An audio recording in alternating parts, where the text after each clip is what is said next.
ಇರೋದು 4 ಜನ ಆರಾಮಾಗಿ ತಗೊಳ್ಳೋಣ. ಇರೋದು 4 ಜನ.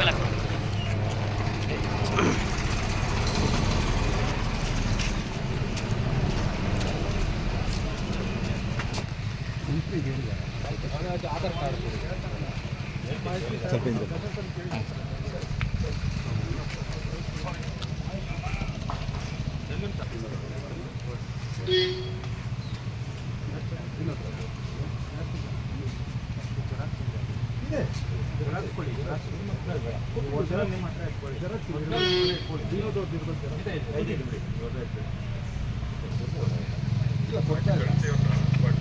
ಫ್ಯಾಮಿಲಿ ಎಲ್ಲ ಬರ್ತಾರಂತೆ. ಎಲ್ಲರಿಗೂ ಒಂದೇ ಟೈಮ್ಗೆ ಎಂಟ್ರಿ ಆಗ್ತಾರೆ. ಅಲ್ಲಿ ಗಂಟೆ ವೆಯ್ಟ್ ಮಾಡೋಕ್ಕೆ ಫ್ಯಾಮಿಲಿ ಎಲ್ಲ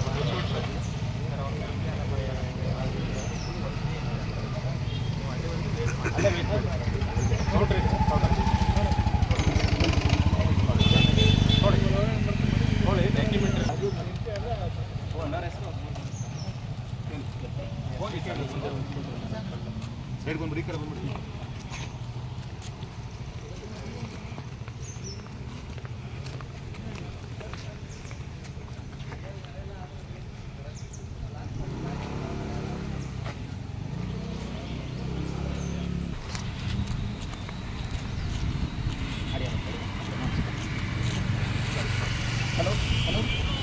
ದರ್ಶನ್ ಅವರ ಭೇಟಿಗಾಗಿ ನಟ ವಿನೋದ್ ರಾಜ್ ಅವರು ಇವತ್ತು ನಾನು ನೋಡ್ಬಿಟ್ಟು ಮಾತಾಡಿಸ್ಬಿಟ್ಟು ಪರಿಸ್ಥಿತಿ ಹೇಗಿದೆ ಅಂತ ಹೇಳ್ಬಿಟ್ಟು ಮಾತಾಡಿಸ್ಕೊಂಡು ಒಂದೆರಡು ಒಳ್ಳೆ ಮಾತಾದರೂ ಹೇಳಬೇಕು ಅಂತ ಅನ್ನಿಸ್ತು.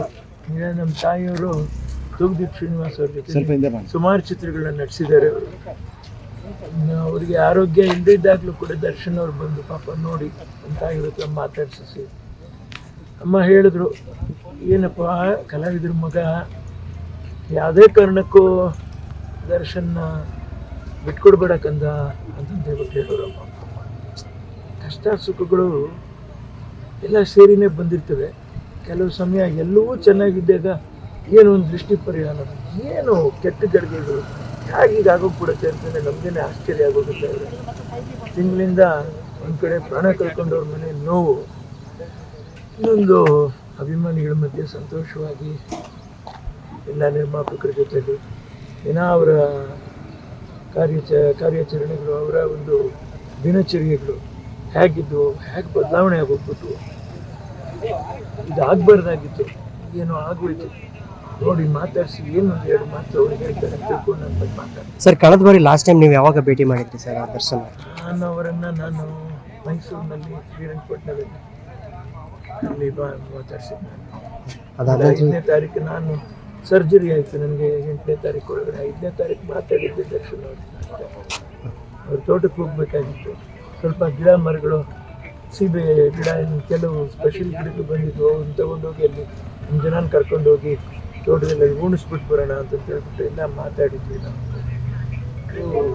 ನಾನು ಅಡ್ಮಿಟ್ ಆಗಿಬಿಟ್ಟೆ ಸರ್ಜರಿ ಆಗಿ. ಸರ್, 1 ತಿಂಗಳಾಗ್ತಾ ಬಂತು ಅವ್ರು ಜೈಲಿಗೆ ಸೇರಿ.